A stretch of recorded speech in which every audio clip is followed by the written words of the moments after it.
और सीधे चल सकते हैं, पंजाब के वित्त मंत्री मनप्रीत बादल साहब हमारे साथ जुड़ गए हैं। सर, आपका बहुत बहुत शुक्रिया, आपने वक्त निकाला। अब से थोड़ी देर पहले ही हमने अपने इसी बुलेटिन में एक तस्वीर चला रहे थे जिसमें कि जो मजदूर बसों से उतर रहे हैं तो उनको फूल मालाओं से उनका स्वागत किया जा रहा है, उन्हें जो है लड्डू खिला के उनका मुंह मीठा कराया जा रहा है। कुछ दिन पहले आपसे जब बातचीत हुई थी, आपने कहा था बिहार, यूपी, झारखंड के मजदूर जो है अपने पसीने से पंजाब के धरती को सींचते हैं।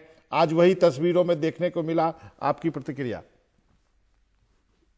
जी, सबसे पहले तो शुक्रिया कि आपने मुझे प्रोग्राम पे लिया।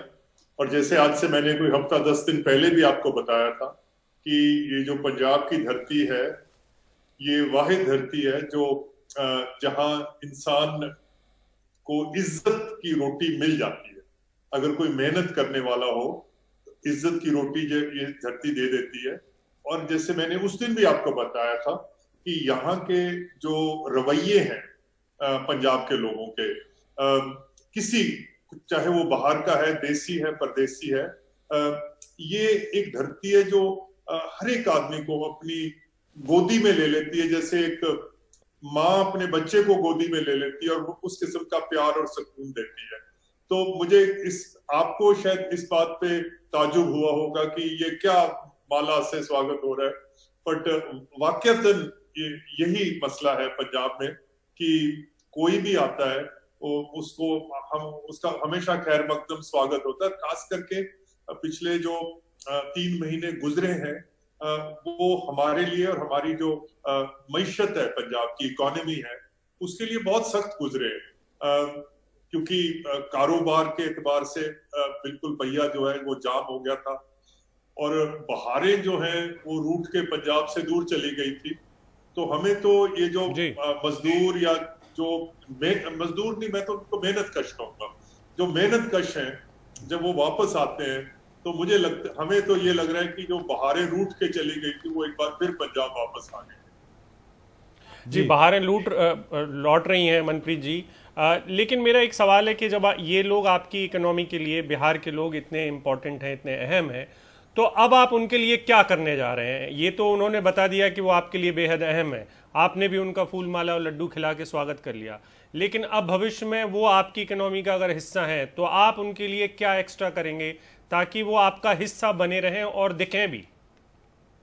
देखिए, एक पता नहीं आपके सुनने वालों को इस बात का ज्ञान या इल्म होगा कि नहीं,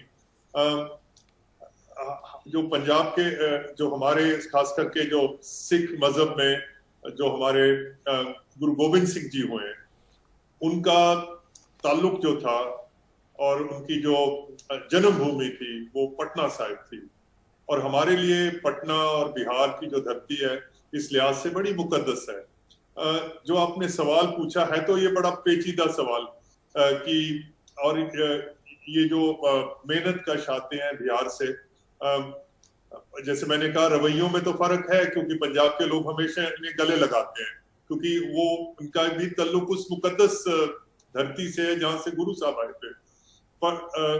पर ये प्राइवेट सेक्टर में है, चाहे इंडस्ट्री में है चाहे एग्रीकल्चर में है। प्राइवेट सेक्टर में क्या कर सकते हैं इसके अलावा कि आपको शायद ताजुब होगा कि पंजाब में आजकल दिहाड़ी जो है वो 1000 रुपए प्रतिदिन है, जो कि मुझे नहीं लगता कि किसी और स्टेट में 1000 रुपया दिहाड़ी जो है कोई मेहनत कश कमा सकता है। इसके अलावा अगर आप का कोई कॉरेस्पॉन्डेंट अगर अगले 2-3 दिनों में ये सर्वे भी कर ले, खाने का जो बंदोबस्त है, उनके रहने का जो बंदोबस्त है, मुझे नहीं लगता कि इस किस्म की किसी भी स्टेट में इस किस्म के फैसिलिटी कह लीजिएगा कि किसी भी और स्टेट में मजदूर को ऐसे मिलती हो किसान की तरफ से। बादल साहब, आपने कहा कि पिछले 3 महीने, माफ कीजिएगा, आपने कहा पिछले 3 महीने बड़े सख्त गुजरे। आप चूंकि फाइनेंस मिनिस्टर हैं, उसके लिहाज से मैं जानना चाह रहा हूँ, सीएम साहब ने कहा है कि PMGKY जो है उसको 6 महीने के लिए बढ़ाना चाहिए, तो इकोनॉमिक फ्रंट पे आप कैसे जूझ रहे हैं पंजाब? सब अकेला पंजाब नहीं है, सारा भारत है। और मैं भारत भी क्या कहूँ, सारी दुनिया में ही एक किस्म का अब तो हम नेगेटिव ग्रोथ में चले गए हैं। बट मैं just to complete that question, Punjab एक वाहिद स्टेट है जो जब इवन गवर्नमेंट एम्प्लॉयमेंट में, बहुत सारे स्टेट्स ऐसे हैं, चाहे वो महाराष्ट्र है, कोई और स्टेट्स हैं, जो डोमिसाइल पे इंसिस्ट करते हैं कि इतने परसेंटेज तो डोमिसाइल उस स्टेट के होने चाहिए। पंजाब शायद वाहिद स्टेट है जहां हम डोमिसाइल हमने नहीं रखी हुई कि सिर्फ इसमें, इस कारखाने में, इस फलां सरकारी नौकरी में सिर्फ पंजाबी ही होगा। अगर टैलेंट है, अगर किसी के पास काबिलियत है, तो वो चाहे अंग्रेज है, चाहे कोई चीन से है, चाहे जापान से है, चाहे अफ्रीका से है, और चाहे हमारे देश से है, उसमें कोई फर्क नहीं पड़ता।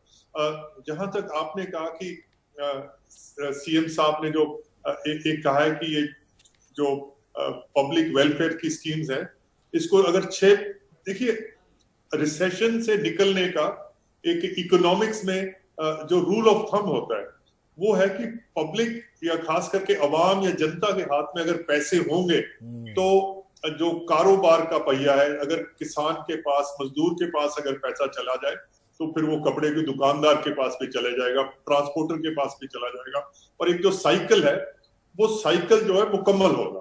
तो इस लिहाज से सीएम साहब ने ये बयान और ये खत जो है प्रधानमंत्री को लिखा। साहब एक तस्वीर मैं चाहूंगा, यदि हमारे पास वो आई है आज दिन में, पढ़े लिखे लोग जो है वो धान की बुआई कर रहे हैं, वो तस्वीर गजाली ने भेजी थी।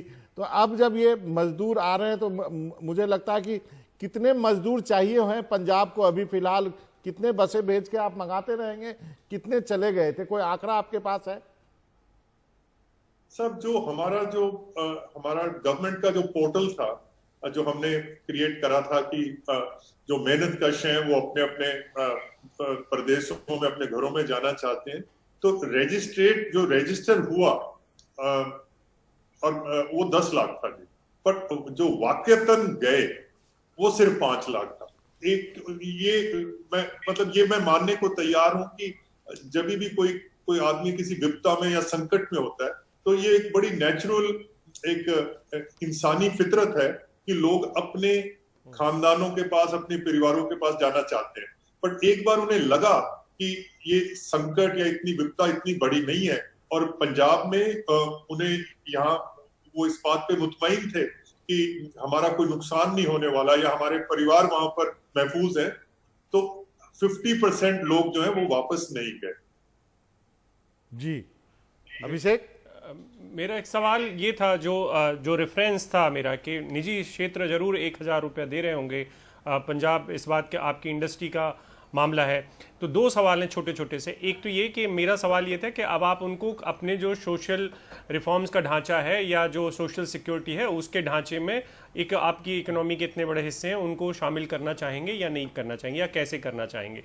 दूसरा मेरा सवाल है कि जो लुधियाना और बाकी के जो इंडस्ट्रियल यूनिट्स हैं उनका क्या हाल है, वहां पर इन मजदूरों को या जो सेमी स्किल्ड लोगों की आपको जरूरत पड़ती है उनका क्या हाल है, अगर आपको कुछ खबर हो तो?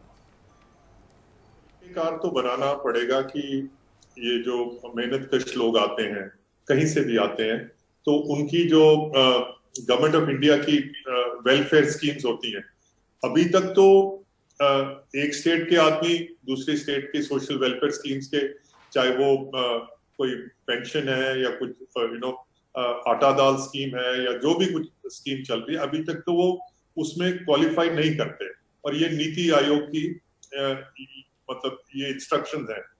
बट मैं इस बात को तस्लीम करने के लिए तैयार हूं कि जो भी हिंदुस्तान के किसी भी हिस्से में अगर वो उस टाइम मुकीम हो, चाहे उसका राशन है, चाहे उसकी कोई और बेनिफिट्स हैं, तो उसको मिल जानी चाहिए। और आजकल इस डिजिटल एज में, इस कंप्यूटर युग में, ये कोई बहुत बड़ी समस्या नहीं होनी चाहिए।